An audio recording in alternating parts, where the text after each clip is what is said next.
Eu sou Mário Persona e essas são as respostas que eu dei aos que me perguntaram sobre a Bíblia.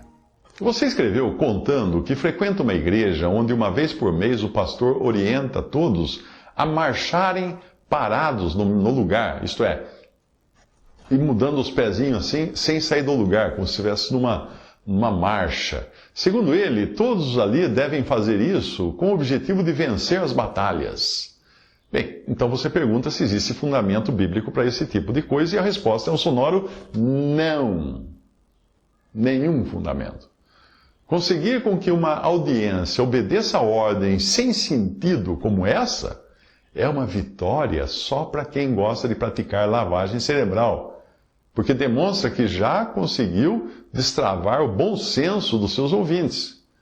Antes da minha conversão, eu passei 3 anos numa religião japonesa chamada Seichonoye, onde o preletor das palestras usava técnicas assim.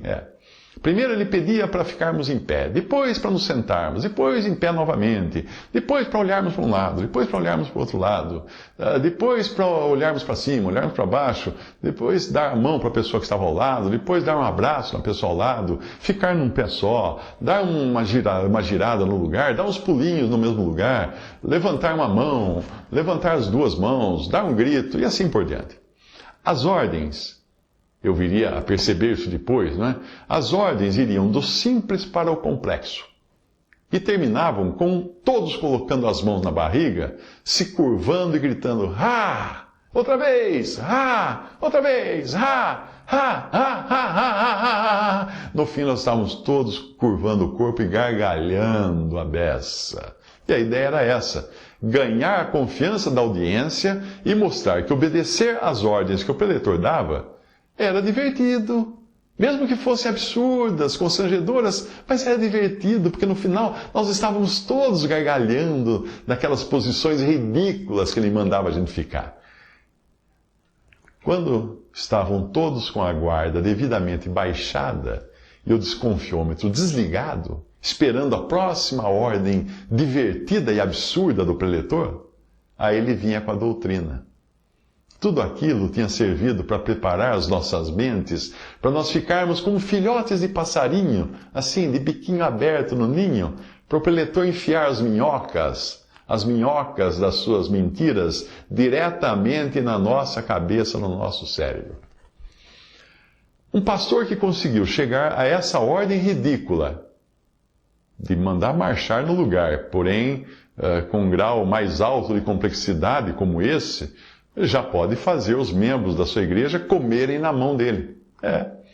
Enquanto esse pastor tem esse tipo de comando para quebrar a resistência da sua audiência, fazendo com que cada um deixe de lado o juízo próprio e o desconfiômetro para entrar no clima do coletivo, outros usam de outros tipos de comandos, do tipo, levante as mãos, vamos bater palma para Jesus, vamos dar gritos, vamos gargalhar, vamos fazer isso, fazer aquilo. Vamos gritar palavras de ordem. Eu venço, eu venço, eu venço. Eu sugiro que você fuja de tudo isso e fique firmado apenas naquilo que a palavra ensina.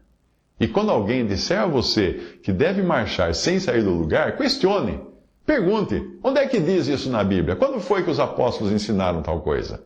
E tenha sempre em mente a exortação de Paulo em Efésios 4,14, para que não sejamos mais meninos inconstantes, levados em roda por todo o vento de doutrina, pelo engano dos homens que com astúcia enganam fraudulosamente. Curiosamente, esse versículo é o que vem depois da revelação de que Cristo, subindo ao alto, deu dons aos homens para a edificação da igreja.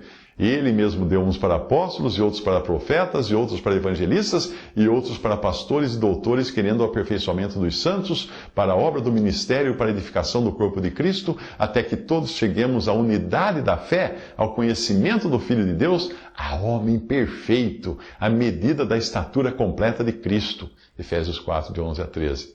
Nesse ponto você poderá argumentar que não pode obedecer à ordem do pastor. E aí... não pode desobedecer, melhor dizendo, a ordem do pastor. E é aí que está a questão. Quem são os evangelistas? Quem são os pastores? Quem são os mestres? Que esta passagem está apontando? Aqueles que foram levantados pelo próprio Senhor ressuscitado, e não por alguma junta de homens, ou faculdade de teologia, ou igreja. São dons, não são posições de comandantes, como no exército. Não temos sargentos, capitães ordenando o que fazer. O evangelista evangeliza os perdidos, o pastor cerca de cuidados e amor os convertidos e o mestre ensina a eles a sã doutrina, simples assim. Nada disso pode ser obtido por meio de diploma ou de treinamento, é um dom de Cristo. Como lição de casa, eu deixo para você ler Atos 11, dos versículos 19 ao 26, e identificar ali esses dons de evangelista, pastor, mestre, cada um em plena atividade para a função que lhes foi dada por Cristo e não por homem ou instituição alguma. Nós não temos mais apóstolos e profetas, pois eles foram dons designados para formar o alicerce da casa de Deus. Mas uma declaração de Paulo quanto ao dom que ele recebeu de apóstolo pode também ser aplicada aos dons de evangelista, pastor e doutor. Ele escreveu assim: Paulo, apóstolo, não da parte dos homens, nem por homem algum, mas por Jesus Cristo e por Deus Pai, que o ressuscitou dentre os mortos. Visite Respondi.com.br. Adquira os livros ou baixe e-books. Visite 3minutos.net.